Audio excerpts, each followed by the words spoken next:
কোটা আন্দোলন ঘিরে সহিংসতা কিংবা নাশকতার অভিযোগে করা মামলায় ৪২ এইচএসসি পরীক্ষার্থীর জামিন মঞ্জুর করেছেন আদালত। তাদের মধ্যে ৩৭ জন ঢাকা মেট্রোপলিটনের বিভিন্ন থানায় এবং ৫ জন পরীক্ষার্থী ঢাকা জেলার বিভিন্ন থানায় গ্রেফতার হন।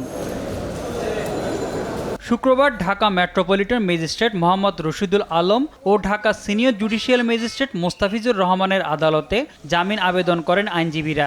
শুনানি শেষে পরীক্ষার্থী বিবেচনায় তাদের জামিন মঞ্জুর করেন আদালত।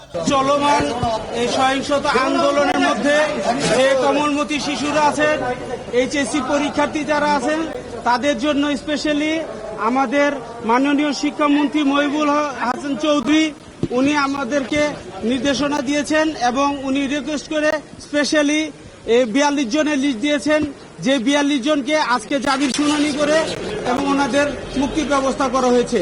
এর আগে স্বরাষ্ট্র মন্ত্রণালয় থেকে গণমাধ্যমে পাঠানো সংবাদ বিজ্ঞপ্তিতে বলা হয়, সাম্প্রতিক সহিংস ঘটনায় আটকদের মধ্যে কেউ চলমান এইচএসসি পরীক্ষার্থী থাকে, তারা পরীক্ষার প্রবেশপত্র ও প্রাসঙ্গিক কাগজপত্র সহ জামিন আবেদন করলে তাদের জামিনে মুক্তিতে সরকার আইনি সহায়তা দেবে।